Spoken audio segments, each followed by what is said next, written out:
So, if you're learning Italian, you've definitely had this moment. Why on earth is a book, il libro, considered masculine, but its chair, la sedia, is feminine? Well, today we are cracking that code once and for all. I mean, it's the question that trips up pretty much everyone, right?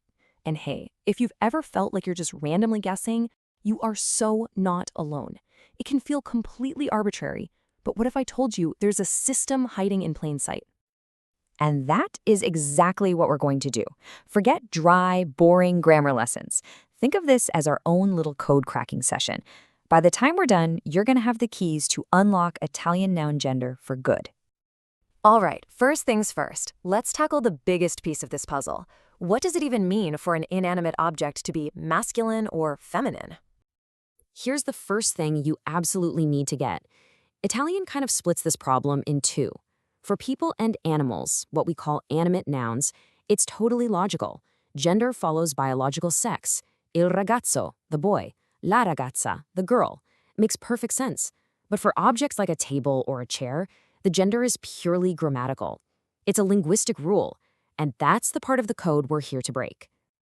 Okay, so how do we figure out the gender of all those objects? We're going to start with the most powerful tool in your entire arsenal. Seriously, these next two rules, they're going to solve the vast majority of cases for you. And here it is. It sounds almost too simple, but trust me, it's a game changer. If a singular noun ends in the letter O, it is almost always masculine. Il mondo, the world. Il libro, the book. And if it ends in A, it's almost always feminine. La casa, the house. La mela, the apple. This right here is your foundation. And I'm not kidding. Do not underestimate this simple pattern. When you're in doubt, just look at the last letter of the word. More often than not, that one single clue is going to give you the right answer. It is truly your secret weapon. All right, so you've got the main rule down. You're feeling good. But you knew there was a catch, right? Of course there was. Let's introduce our first plot twist, the tricky nouns that end in the letter E. This is the point where a lot of learners start to get frustrated, and I totally get it. You see a word, you see it ends in E, and suddenly that mean rule doesn't help you at all. So what do we do now? I mean, just look at this. We've got il cane, masculine, and la stazione, feminine. Both end in E. This tells us that we need to add another layer to our code cracking toolkit. And that next layer, it's all about pattern recognition. See, even when the endings don't help us, there are these hidden clues in the meanings of the words themselves. We just have to learn to look for categories. This is where it gets really interesting. You start to see these patterns emerge. For instance, big geographical features like mountains, lakes, and rivers, they tend to be masculine. But continents, islands, and cities, usually feminine. And here's one I love. Trees are often masculine, like il melo, the apple tree, but the fruit that comes from it, la mela, is feminine. How cool is that? Even days of the week are all masculine, well, all except one, Sunday, la domenica. Thinking in these categories is your secret guide for those tricky A words. Okay, now that we have the main framework down, let's have some fun with the real rebels of the Italian language, the words that just love to play by their own rules. I like to call these the gender benders. So let me ask you this. You see this word. The only difference is the article. Il versus la. How much of a difference could that possibly make? Well, as it turns out, it makes all the difference in the world. Here's the answer. Il capitale is masculine and means financial capital. Money, assets. But la capitale is feminine, and it means the capital city, like Rome. Same goes for il suolo, the ground or soil, versus la suola, the sole of your shoe. In these cases, gender isn't just a grammar rule, it literally changes the meaning of the word. Now, another type of gender bender are these common gender nouns. These are words, a lot of them for professions, that have the exact same spelling for men and women. Take ciclista. It can be a male cyclist or a female cyclist.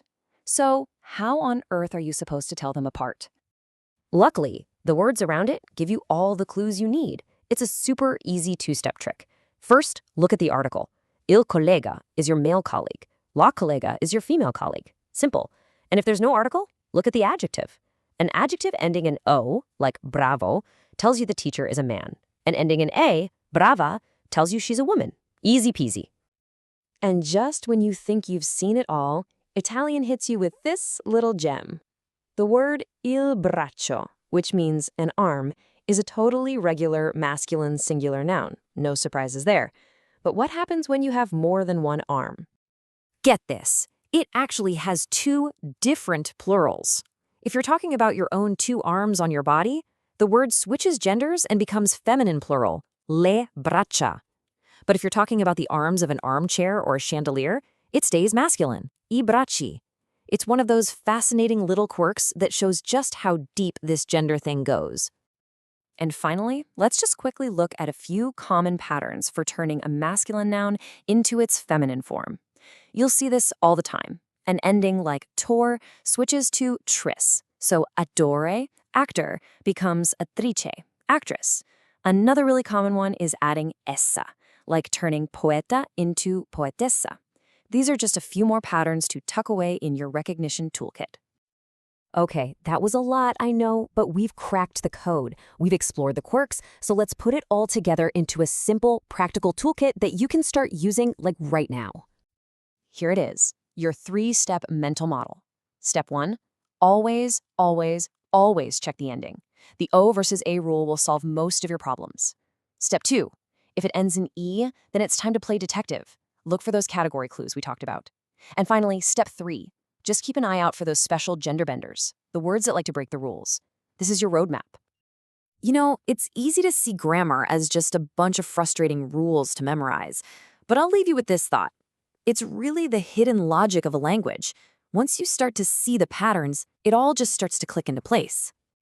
So there you have it. You now have the tools to take on Italian noun gender with confidence.